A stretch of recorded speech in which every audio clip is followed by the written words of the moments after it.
podem adorar o nosso Senhor. Você conhece o Senhor. E quando você diz aleluia, você está glorificando o Pai, o Filho e o Espírito Santo de Deus. A Trindade Santa está aqui neste lugar para receber o seu louvor e a sua adoração. Abra a tua boca e glorifique o Senhor.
agradecer também nossa irmã Diniz, que nos fez o convite para estar aqui na noite de hoje, trazendo a palavra do Senhor para essa igreja. Tenho muitos amigos aqui, muitos companheiros aqui, tem pessoas aqui na igreja que desde que eu me entendo por gente, eu conheço elas. Ou seja, desde uns 4, 5 anos, desde que a gente começa a ter memórias, lembranças, tem pessoas aqui que conheço essas pessoas. Não vou estar citando nomes, porque a gente acaba sempre sendo injusto. Foram quase 11 anos aqui, estava pertinho de 11 anos, ia fazer 11 anos em novembro, mas no mês de agosto, o Senhor Jesus nos enviou ali para a congregação do bairro Cruzeiro, e sempre que venho aqui, venho com muita alegria e com muita satisfação. Que Deus continue abençoando vocês por esse carinho tão grande com que sempre sou recebido aqui nessa casa. Amados, quem trouxe a Bíblia Sagrada? Amém. Vamos ler o livro de Gênesis. Pastor Reginaldo, Deus abençoe. Vamos ler no livro de Gênesis, capítulo 50, versículo de número 14. Nós viemos para falar dentro desse tema, frutificando em tempo de crise. Aleluia. Gênesis capítulo 50, versículo de número 14 em diante, que diz assim: Depois tornou José para o Egito, ele e seus irmãos, e todos os que com ele subiram a sepultar o seu pai, depois de haver sepultado o seu pai. Vendo então os irmãos de José que o seu pai já estava morto, disseram: Porventura nos aborrecerá José e nos pagará certamente todo o mal que lhe fizemos. Portanto, enviaram a José dizendo: Teu pai mandou antes da sua morte, dizendo: Assim direis a José: Perdoa, rogo-te, a transgressão de teus irmãos e o seu pecado, porque te fizeram mal. Agora, pois, rogamos-te que perdoes a transgressão dos servos do Deus de teu pai. E José chorou quando eles lhe falavam. Depois vieram também seus irmãos e prostraram-se diante dele e disseram: Eis-nos aqui por teus servos. E José lhes disse: Não temais, porque porventura estou eu em lugar de Deus? Vós bem tentaste mal contra mim, porém Deus o tomou em bem, para fazer como se vê neste dia, para conservar em vida a um povo grande. Agora, pois, não temais, eu vos sustentarei a vós e a vossos meninos. Assim os consolou e falou segundo o coração deles. Amém, igreja? Pode se assentar, em nome de Jesus. Quando recebi o convite da nossa irmã Diz para estar trazendo a mensagem do Senhor aqui na noite de hoje, a gente sempre busca de Deus uma palavra quando temos a oportunidade de pregar, porque a igreja precisa da palavra do Senhor. E o Senhor colocou no meu coração para estar falando a respeito da vida de José, para estar mostrando para a igreja que José frutificou, mesmo em tempos de crise.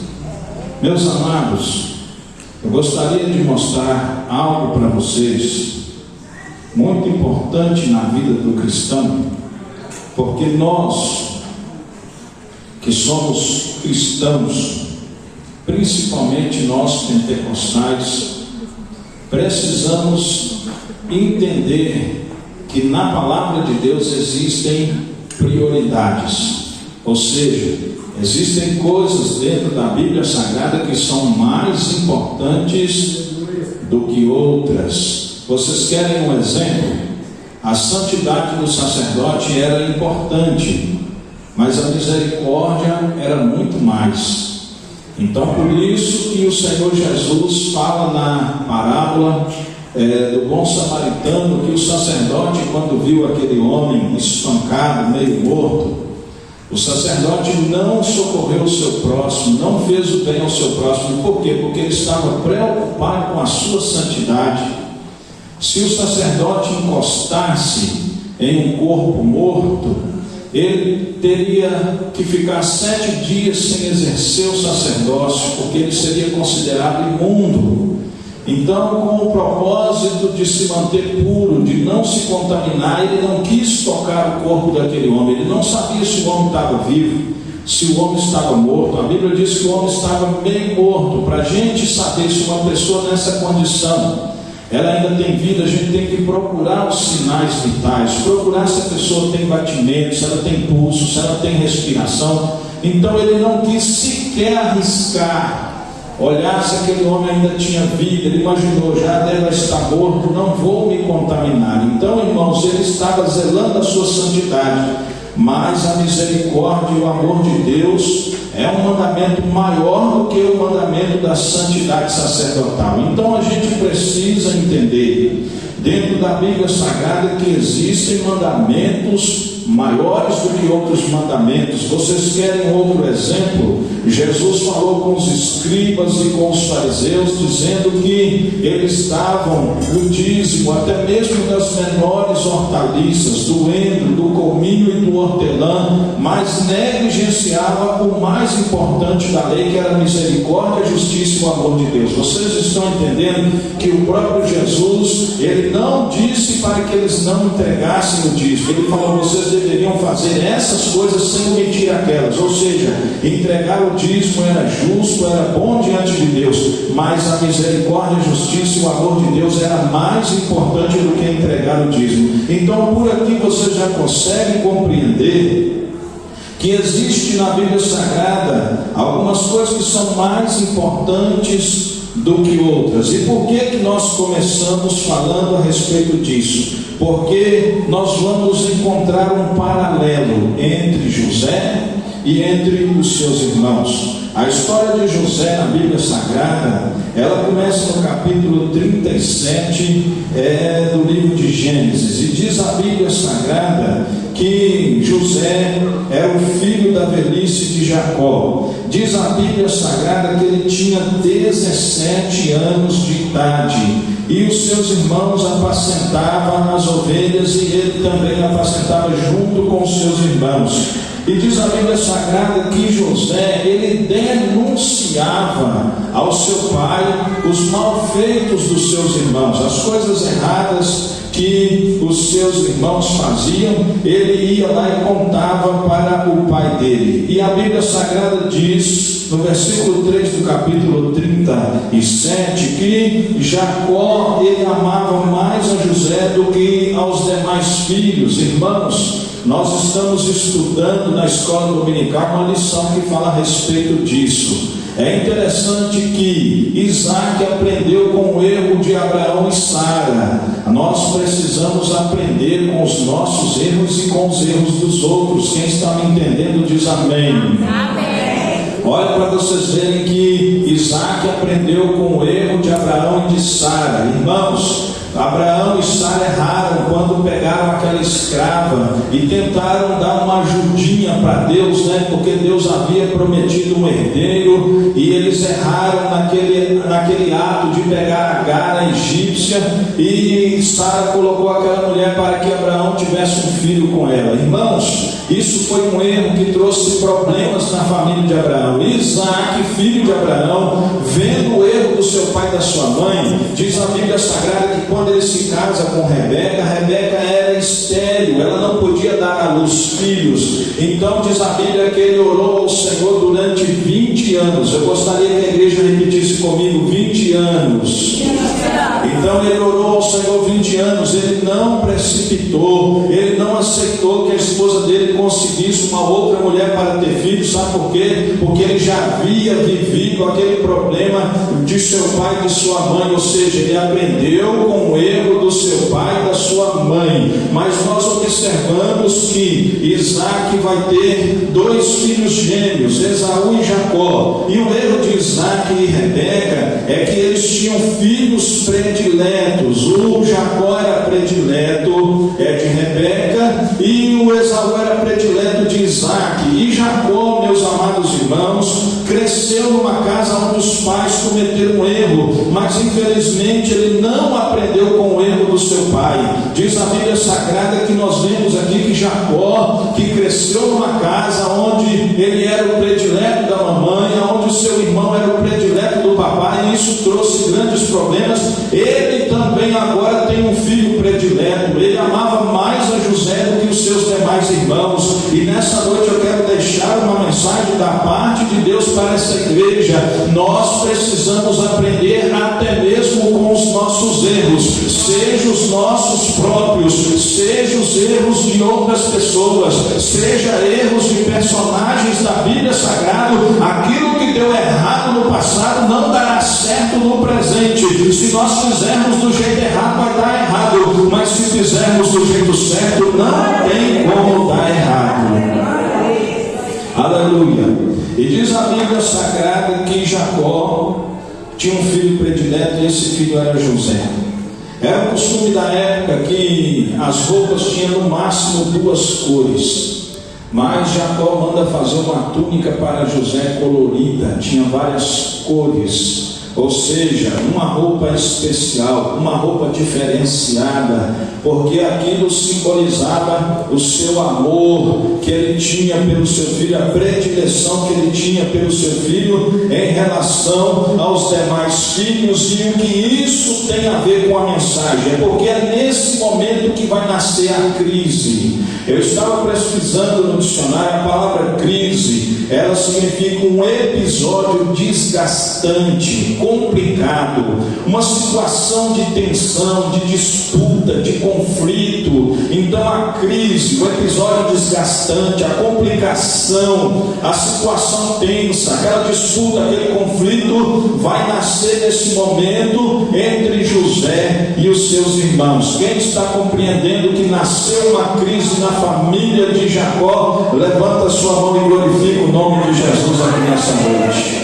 Aleluia. Nasceu uma crise.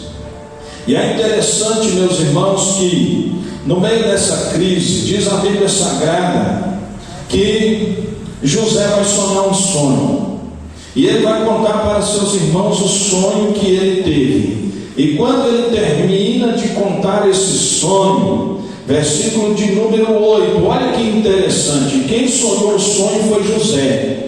Ele conta o seu sonho para os seus irmãos. O ambiente já era um ambiente de crise, já havia ali um desgaste, já havia uma complicação, a situação já não era confortável, porque os irmãos, além de não gostar dele, porque ele denunciava os erros que eles cometiam para o pai, eles estavam também já num conflito com José, porque o seu pai gostava mais dele, tinha predileção por ele. Então vejam bem que ele vai sonhar um sonho e ele não teve a interpretação do sonho, ele simplesmente sonhou o sonho e contou esse sonho. No versículo 8, quando ele termina de contar o sonho, a Bíblia vai dizer: então lhe disseram seus irmãos: tu, pois, deveras reinarás sobre nós, tu deveras terá domínio sobre nós, por isso tanto mais o aborreciam por seus sonos e por suas palavras. Então eu gostaria que você meditasse comigo numa coisa aqui nessa noite, porque nós começamos no início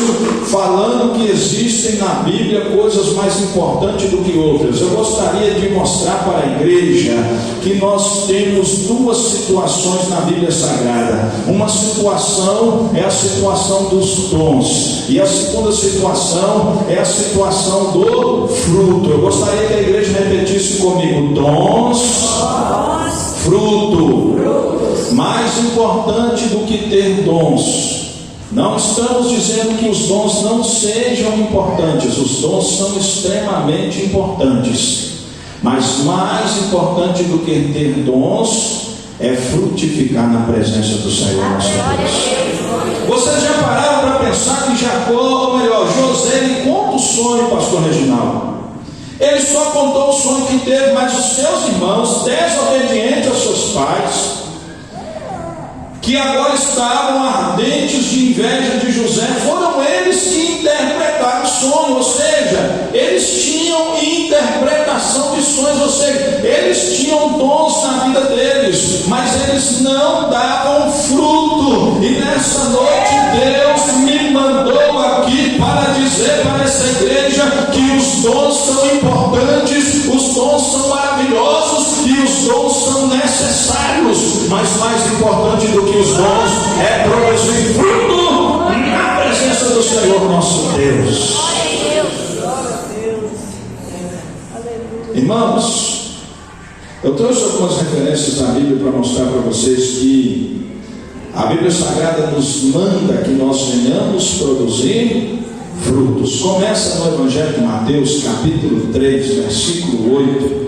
Se tivesse aquele jeitinho de projetar para a gente era bom. Aonde João Batista pregando dizia assim, produzi pois agora frutos dignos de arrependimento. Então a Bíblia Sagrada vem desde o início do Novo Testamento, no Evangelho de Mateus, mostrando para nós que nós precisamos produzir fruto. E o João o Batista foi bem específico. Mateus 3:8, ele disse assim: produzi pois agora frutos dignos de arrependimento. O primeiro fruto que o homem tem que produzir na presença de Deus se chama arrependimento. Porque através do arrependimento, irmãos, é que vem para a nossa vida o perdão. Não existe perdão sem arrependimento. Uma coisa eu gosto de dizer, irmãos, que o perdão de Deus, ele depende mais de nós do que de Deus. Sabe por quê? Porque Deus já está pronto a perdoar. E nós? Será que nós estamos verdadeiramente arrependidos? E para que nós sejamos perdoados é necessário que nós venhamos nos arrepender. E a Bíblia Sagrada está mostrando para nós: produzir pois frutos dignos de arrependimento. Evangelho de Mateus capítulo 3, versículo de número 10. A Bíblia continua nos mostrando a necessidade de produzir fruto. Aleluia! O mesmo João Batista, no seu discurso, na sua pregação, ele está dizendo ali, e também agora está posto o machado à raiz das árvores. Toda árvore, pois, que não produz bom fruto é cortada e lançada no fogo. Toda árvore que não produz bom fruto é cortada e lançada no fogo. Ou seja, além de produzir fruto, a Bíblia Sagrada está nos dizendo agora que o nosso fruto precisa ser bom. Aleluia! A Bíblia continua no Evangelho de Mateus, capítulo de número 7, a partir do versículo de número 16, irmãos. Aleluia! Evangelho de Mateus, capítulo 7, versículo 16, a Bíblia está dizendo ali, por seus frutos os conhecereis. Jesus estava falando de falsos profetas. Olha bem, por seus frutos os conhecereis. Porventura colhem-se uvas espinheiros, ou figo dos abrolhos? Por gentileza, versículo 17. Aleluia. Assim, toda árvore boa produz bons frutos, e toda árvore má produz frutos. Versículo 18, por gentileza. Não pode a árvore boa dar maus frutos. É uma afirmação que Jesus está fazendo. Uma árvore má, ou era uma árvore boa, não pode dar maus frutos, e nem a árvore má dar bons frutos. Versículo 18, por gentileza. Aleluia. Toda árvore que não dá bom fruto, corta-se e lança no... A árvore que dá mau fruto, meus amados irmãos, ela vai para o fogo. Aleluia. Só a árvore que não dá bom fruto que vai para o fogo. Aleluia. Versículo de número 20, por gentileza. Portanto, pelos seus frutos os conhecereis. Então a Bíblia Sagrada está nos mostrando primeiro que nós devemos frutificar. A Bíblia Sagrada está mostrando para nós segundo que o nosso fruto precisa ser bom. Irmãos, nós não estamos aqui para julgar ninguém, mas Jesus ensinou a conhecer. A árvore má, ela não pode dar bom fruto, mas a árvore boa também não pode dar mau fruto. E nessa noite, como plantação de Deus, nós somos árvores que vamos produzir bons frutos para a honra e glória do santo nome do nosso Senhor e Salvador Jesus Cristo. Mateus capítulo 21, versículo de número 19. Olha que interessante, meus irmãos, uma nova situação. Olha aqui, ia avistando uma figueira perto do caminho, dirigiu-se a ela e não achou nela senão somente folhas, e disse-lhe: nunca mais nasça fruto de ti, para sempre. E a figueira secou imediatamente. Meus amados irmãos, outra situação que a Bíblia está nos mostrando, por gentileza, Evangelho de Lucas 13 e 7, para nós entender essa nova situação. Evangelho de Lucas capítulo 13, versículo 7, que vai dizer assim, e disse ao vinhadeiro: eis que há 3 anos venho procurar fruto nesta figueira e não o acho. Corta, porque ocupa ainda a terra inutilmente. Todos conhecem essa passagem bíblica. Existia uma figueira no meio de uma vinha, e 3 anos o dono da vinha procurava fruto na figueira e ela não dava fruto. E o que ele falou? Corta essa figueira fora, porque ela não produz bom fruto. A primeira situação são pessoas que produzem frutos maus. A segunda situação é pessoas que produzem frutos bons. A terceira situação são pessoas que não produzem fruto nenhum. Dessas 3 situações, somente uma é interessante para nós. Produzir maus frutos não é interessante para nós. Produzir fruto nenhum, ser frutífero, não é interessante para nós, mas é interessante para nós produzir bons frutos na presença de Deus. E ainda que seja em meio à crise, é preciso que nós venhamos frutificar. Aleluia. Evangelho de João, para a gente encerrar aqui, no capítulo de número 15. Aleluia. O primeiro versículo do capítulo 15 do Evangelho de João vai dizer assim: eu sou a videira verdadeira e meu pai é o lavrador. Versículo 2: toda árvore em mim que não dá fruto, que não é uma situação interessante para nós, o que acontece com essa vara? Tira e limpa toda aquela que dá fruto, para que dê mais fruto. Irmãos, o que acontece com a vara que dá fruto? Ela é limpada. Vocês já viram, algumas traduções falam que é podar. Toda vara que dá fruto, ela é podada. Você já viu quando poda uma árvore? Sabe qual que é o processo da podagem de uma árvore, ou seja, da limpeza? É pegar um facão ou uma foice e sair cortando alguns ramos, algumas folhas, alguns galhos. Aquilo causa um certo sofrimento na árvore que está passando pelo processo da poda. Assim também somos nós, quando nós estamos passando pelo processo da poda. É um processo doloroso, é um processo processo sofrido, é um processo de crise, mas a prova, o sofrimento e a crise só vem sobre a vida daquele que produz fruto. Aleluia! Bendito seja o nome de Jesus nessa noite. Queridos, então nós já vimos na Bíblia Sagrada que produzir frutos é mais importante do que ter dons, porque os irmãos de José, eles também tinham dons. Da mesma maneira que José interpretou o sonho do faraó, eles também interpretaram o sonho do José. Não foi José que interpretou para eles, não.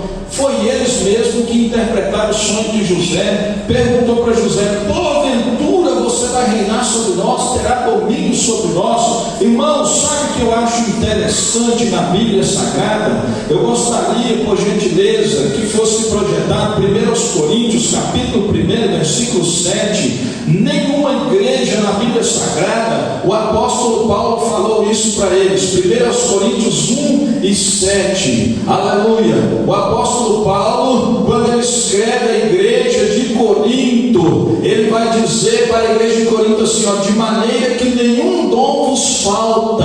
Aleluia. Somente essa parte eu gostaria que a igreja guardasse: de maneira que nenhum dom vos falta. A igreja de Corinto era uma igreja que ela tinha todos os dons do Espírito Santo. Por gentileza, 1 Coríntios, capítulo de número 3, por gentileza, 1 Coríntios, capítulo 3, versículo 1. Olha bem: e eu, irmãos, não vos pude falar como a espirituais, mas como a carnais, como a meninos em Cristo. Versículo 2, por gentileza: com leite vos criei, e não com carne, porque ainda não podíeis, nem tampouco ainda agora podeis. Versículo 3: porque ainda sois carnais, pois havendo entre vós inveja, contendas e dissensões, não sois porventuras carnais, e não andais segundo os homens. Olha que interessante, como que a igreja que tinha todos os dons espirituais, que nós lemos no capítulo 1, versículo 7, agora no capítulo 3 o apóstolo Paulo está dizendo para essa igreja que ela era carnal. Como pode?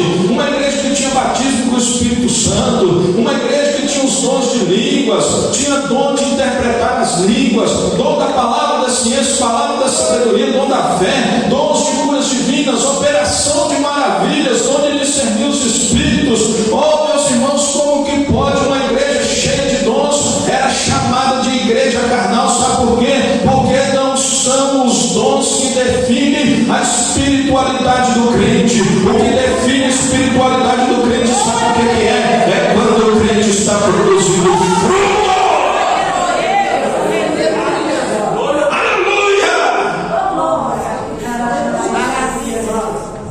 Vamos ter dons do Espírito Santo na nossa vida, mas vamos preocupar ainda mais em produzir fruto na presença do nosso Senhor e Salvador Jesus Cristo. Irmãos, o mesmo dom que José tinha de interpretar os sonhos, que o levou diante da presença do faraó, interpretou os sonhos do faraó, e através disso ele chegou até o trono do Egito. Esse mesmo dom os irmãos dele também tinham. Os irmãos dele também interpretaram os sonhos que ele tinha, mas só que tem uma diferença. Aleluia! Os irmãos dele não produziram os frutos que José produziu. Aleluia! E Deus nessa noite está nos convidando a entender na sua palavra que dons são extremamente importantes. Sabe por quê? Porque os dons promovem a edificação da igreja. São os dons que fazem a igreja crescer. Aleluia! Mas a palavra de Deus está nos mostrando que o fruto é muito melhor, porque é um fruto que produz a espiritualidade do crente. E a igreja do Senhor precisa dar fruto. E José começou a produzir fruto, sabe quando foi, meus irmãos? Foi no tempo de crise. No tempo de bonança, tudo fica muito fácil. Irmãos, mas mesmo sendo tempo de crise, é preciso que o crente venha produzir fruto. Vocês querem ver o fruto? O fruto vai aparecer na Bíblia Sagrada, lá em Gálatas, capítulo 5, versículo 20, se não me falha a memória. Aleluia. Gálatas, capítulo 5. Aleluia. Versículo 22, é isso? Aleluia. Mas o fruto do Espírito é amor, gozo, paz, longanimidade, benignidade, bondade, fé, mansidão e temperança. Deixa eu falar, contra essas coisas não há lei. Volta por gentileza no 22. Olha que interessante ali, irmãos, que não está no plural, não está dizendo os frutos, está dizendo o fruto. Agora, como é que está dizendo no singular, sendo que eu estou vendo ali amor 1, gozo 2, paz 3, longanimidade 4, benignidade 5, bondade 6, fé 7, mansidão 8, temperança 9. Como eu vejo ali 9 virtudes e o fruto ele é um só. A melhor explicação que eu já recebi disso, irmãos, foi a comparação com uma mexerica. A mexerica é um fruto só, não é? Mas quando a gente descasca ela, não tem um monte de gominho. Então, meus irmãos, a melhor explicação que eu já recebi para aquilo ali, ó, o fruto ele é um só. O fruto é um só. Mas as virtudes desse fruto são 9 que aparecem ali na Bíblia Sagrada. Irmãos, deixa eu dizer para vocês, José tinha dom, os irmãos dele também tinham o dom de interpretar os sonhos, mas os irmãos de José amaram a José? Quem não produz fruto, irmão, só ama aquele que ama ele. Eu gosto de quem gosta de mim, mas quem produz fruto, ele ama até mesmo o seu inimigo. Ele fala bem de quem fala mal dele e ora por aquele que o persegue, porque é assim que Jesus ensinou na sua palavra. Pensa numa pessoa que te ofendeu agora. Pensa numa pessoa que te humilhou demais. Pensa numa pessoa que a convivência sua com essa pessoa seria algo, vamos dizer assim, extremamente complicado. Pensa nessa pessoa agora. Sabe o que Jesus estava ensinando para os seus discípulos? Por gentileza, coloca para a gente em Mateus capítulo 5, versículo 43. Mateus capítulo 5, versículo 43. Ouvistes que foi dito: amarás o teu próximo e odiarás o teu inimigo? 44, por favor. Eu, porém, vos digo: amai a vossos inimigos, bendizei os que vos maldizem, fazei bem aos que vos odeiam, orai pelos que vos maltratam e vos perseguem, para que sejais filhos do vosso Pai que está nos céus. Todos os irmãos de José tinham, mas o fruto só José que deu. Sabe o que José fez com aqueles que o humilharam? Sabe o que José fez com aqueles que o venderam como escravo para dentro do Egito? E vendeu como escravo porque Judá não deixou que matassem ele, porque o propósito na verdade era matar a José. Sabe o que José fez com eles? José amou eles. Na hora que eles tiveram fome, José foi aquele que deu o pão. Na hora que eles tiveram sede, José foi aquele que deu a água. Aleluia. Eu me lembro daquela palavra que diz assim, que se aquele que te aborrece tiver fome, dá-lhe pão para comer. Se aquele que te aborrece tiver sede, dá-lhe água para beber, porque fazendo assim amontoarás brasa viva sobre a cabeça dele. Aleluia. Irmãos, quando a gente vira dirigente de igreja, irmãos, a gente para de preocupar de pregar bonito. Quem prega bonito é pregador. Dirigente de igreja, irmão, tem que ensinar isso aqui para a igreja. Ensinar que a igreja do Senhor, quando pula, é muito bom. Quando Jesus batiza com o Espírito Santo, é muito bom. Quando a igreja está sendo usada e os sons do Senhor estão se manifestando, é muito bom. Mas quando a igreja está produzindo fruto, é melhor ainda. José poderia esperar a morte de Jacó e falar assim: agora vocês todos vão me pagar. José poderia entender que Deus o honrou e colocou ele em uma posição de destaque para exterminar todos aqueles que se levantaram contra ele e lhe fizeram mal. Aleluia! Mas José, meus amados irmãos, ele estava produzindo o fruto do Espírito que se chama amor. O fruto do Espírito que se chama amor. E nós estávamos ali na igreja. Eu vim do culto lá do Cruzeiro. O culto lá começa às 6, termina às 8. Terminamos lá, eu vim para cá. E a mensagem que foi pregada lá falava sobre o amor. E a Bíblia Sagrada fala que o maior dos mandamentos, vocês lembram que no início da mensagem nós estávamos falando de mandamentos que são maiores do que o outro? O maior dos mandamentos é o que? Amar a Deus sobre todas as coisas. E o segundo maior dos mandamentos qual é? Amar o próximo quando a nós mesmos. Amados irmãos, melhor do que ter dons é produzir frutos na presença do nosso Deus, ainda que esses frutos sejam no momento da crise, ainda que esses frutos venham no momento da dificuldade. Aleluia. As horas já não esperam mais, mas diz a Bíblia Sagrada, meus irmãos, que quando Jacó morreu, José pediu autorização ao faraó.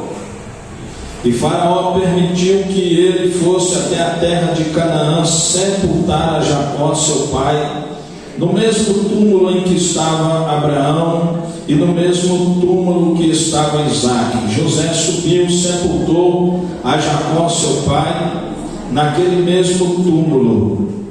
E quem não produz fruto, acha que todo mundo é igual a ele.